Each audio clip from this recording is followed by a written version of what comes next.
Hello students, welcome to brides academy channel. நான் உங்கள் Prakash. Video பார்த்துட்டு இருக்க எல்லாரும் மறக்காமல் சப்ஸ்கிரைப் பண்ணிட்டு பாருங்கள். கூடவே உங்கள் ஃப்ரெண்ட்ஸ் எல்லாருக்கும் இந்த வீடியோவை ஷேர் பண்ணுங்கள். பூஜ்ய கல்வியாண்டு இந்த வார்த்தைக்கான அர்த்தங்கள் தெரியாமல் இருந்த காலங்கள் போய் இன்றைக்கி கூகுளில் ஜீரோ அப்படின்னு டைப் பண்ணாலே ஃபஸ்ட்டு வர்றது ஜீரோ அகாடமிக் இயர் அப்படிங்கிறது தான். அந்த அளவுக்கு நிறைய ஸ்டூடெண்ட்ஸ் அதை பற்றி சர்ச் பண்ணிகிட்டே இருக்கும். ஸ்டூடெண்ட்ஸ் மட்டும் இல்லை, டீச்சர்ஸ் முதற்கொண்டு. ஸோ பூஜ்ய கல்வியாண்டு ஜீரோ அகாடமிக் இயர் அப்படின்னா ஒரு வருஷமே இல்லை. இந்த வருஷம் பூரா ஸ்கூலே திறக்காமல் நெக்ஸ்ட் இயர் புதுசாக ஓப்பன் பண்ணுறது அப்படிங்கிற விஷயங்கள் எல்லாமே உங்களுக்கு தெரியும்.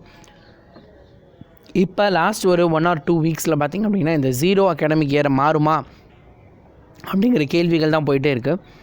ஜீரோ அகாடமி இயர் கொண்டு வந்தால் அடுத்த 20 வருஷத்துக்கு மிகப்பெரிய ஆபத்து நம்மளை சுற்றி காத்துட்ருக்கு அப்படிங்கிற விஷயங்கள் நிறைய பேருக்கு தெரிய மாட்டேங்குது. ஸோ அது என்ன அப்படிங்கிறத பார்த்திங்க அப்படின்னா, ஜீரோ அகாடமிக் இயர் அப்படின்னா ஞாபகம் வச்சுக்கோங்க, எல்லாருக்குமே லைஃப்பில் 1 இயர் தள்ளி போக போகுது. இப்போ பார்த்திங்க அப்படின்னா ஜூன் 2021 பள்ளிகள் திறக்கிறப்ப ஆல்ரெடி 1ஆம் வகுப்பு படித்துட்டு இருந்த மாணவர்களோட திருப்பி புதுசாக ஒரு 1ஆம் வகுப்பு மாணவர்கள், எக்ஸாம்பிள் 10th ஸ்டாண்டர்ட் பார்த்திங்கன்னா ஒரு வருஷத்துக்கு 10 லட்சம் பேர் எழுதுகிறாங்க அப்படின்னா அந்த ஃபஸ்ட் ஸ்டாண்டர்ட் ஸ்டூடெண்ட்ஸ் எல்லாமே 10th வரைக்கும் வரப்போகிறாங்க. அப்போ 10 லட்சம் மாணவர்கள் ஏற்கனவே 1ஆம் வகுப்பு படிச்சுட்ருக்காங்க. புதுசாக ஒரு 10 லட்சம் மாணவர்கள், கிட்டத்தட்ட ஏறத்தாழ 20 லட்சம் மாணவர்கள். அப்போ பள்ளிகளோட எண்ணிக்கை எவ்வளோ ஆகணும்னு பாருங்கள். கிளாஸ் ரூம்ஸ் எவ்வளோ அதிகமாகணும், ஆசிரியர்கள் எவ்வளோ அதிகமாகணும். இதெல்லாம் பிரச்சனை கிடையாது. ஃபஸ்ட் ஸ்டாண்டர்டில் படிக்கிறப்ப அவ்வளோ கிளாஸ் ரூம் பண்ணணும். திருப்பி அவன் செகண்ட் ஸ்டாண்டர்ட் போனதுக்கப்புறம் ஃபஸ்ட் ஸ்டாண்டர்டில் இருந்த கிளாஸ் எல்லாம் டீச்சர்ஸ் எல்லாமே திருப்பி செகண்ட் ஸ்டாண்டர்டுக்கு மாறுறப்ப அப்படியே அடுத்த 2nd, 3rd, 4th, 5th அப்படின்னு என்னது 12ஆம் வகுப்பு வரைக்கும் அது அப்படியே தொடர்ந்துகிட்டே இருக்க போது. திருப்பி காலேஜ் ரீஓப்பன் ஆகிறப்ப காலேஜஸ்லேயும் அதே மாதிரி அதிக அளவில் பல்கான ஸ்டூடெண்ட்ஸு காம்படிட்டிவ் எக்ஸாம் அதிகமான ஸ்டூடெண்ட்ஸ் எழுதுவாங்க.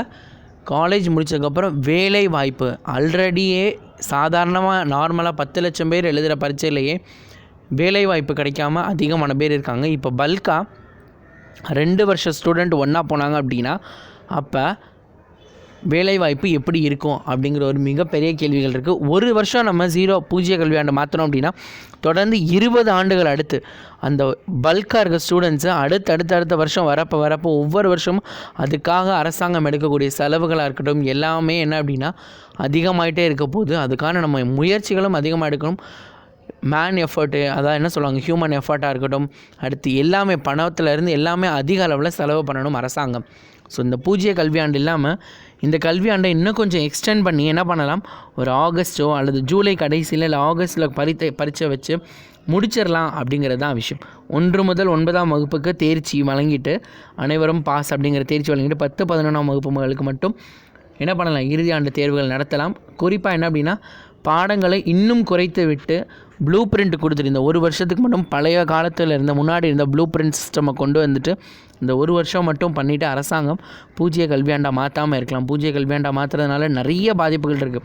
1ஆம் வகுப்புக்கும் அதே மாதிரி 12ஆம் வகுப்பு படிக்கக்கூடிய மாணவர்கள் தற்போது நடக்கக்கூடிய JEE நீட் எக்ஸாம்ஸ்லாம் எழுத முடியாது, காம்படிட்டிவ் எக்ஸாம் எழுத முடியாது. இப்போ பார்த்திங்கன்னா காலேஜ் திறந்துட்டாங்க. காலேஜில் இருக்க first year students second year போயிடுவாங்க அடுத்த வருஷம். ஆனால் ஃபஸ்ட் இயர் ஸ்டூடெண்ட்ஸ் யார் போவாங்க? அப்போ ஒரு வருஷம் காலேஜில் ஃபஸ்ட் இயருக்கு அப்படின்ற ஒரு இடமே காலியாக இருக்க போகுது. அது மிகப்பெரிய தாக்கத்தை ஏற்படுத்தும். அப்போ யார் அந்த ஃபஸ்ட் இயர் படிப்பாங்க அப்படிங்கிற விஷயம். ஸோ ஸ்கூலில் ஸ்டார்டிங்கும் காலேஜில் ஸ்டார்டிங்கும் அதிக அளவில் பாதிக்கப்படும். அடுத்து முடிச்சு வரப்போ அதிகமான மாணவர்கள் போவாங்க. வேலை வாய்ப்பு இழக்கிறதுக்கான வாய்ப்புகள் அதிகமாக இருக்குது. ஸோ கொஞ்சம் இதை அரசாங்கம் கருத்தில் எடுத்துகிட்டு பண்ணலாம். ஸோ இது கரெக்டாக வரும் அப்படிங்கிறவங்க கீழே கமெண்ட் பாக்ஸில் கரெக்ட் அப்படிங்கிற மாதிரி டைப் பண்ணிங்க அப்படின்னா நம்ம சேனலுக்கு அது சப்போர்ட்டிவாக இருக்கும். Thank you students.